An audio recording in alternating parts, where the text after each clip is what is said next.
Hi, welcome back to Shawnee Hills.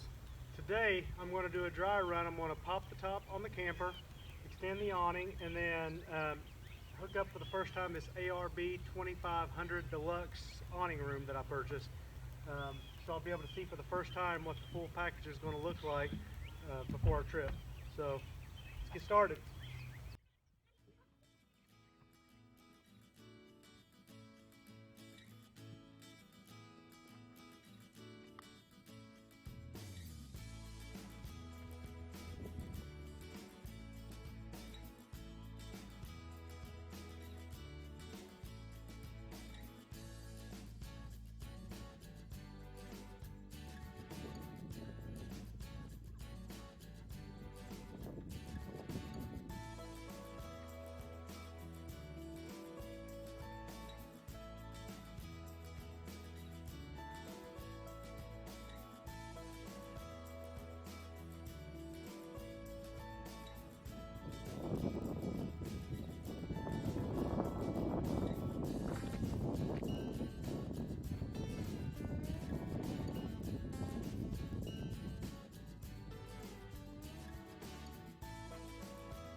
So I'm going to do a quick tour of how the setup is at this point of the Overland camper trailer.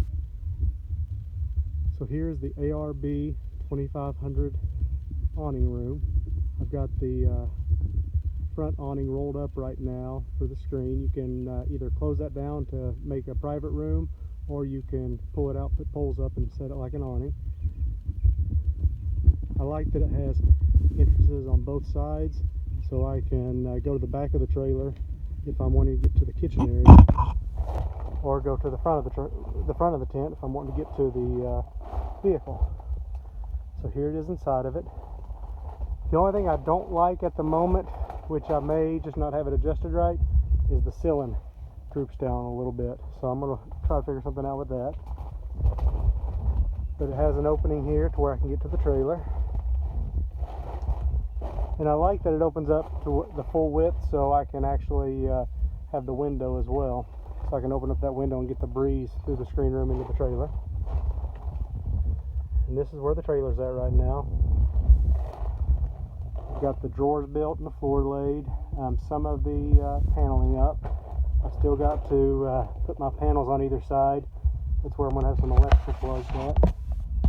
Then I've got a bunk up top, over top of this bed, and then another bunk on the front that cantilevers out.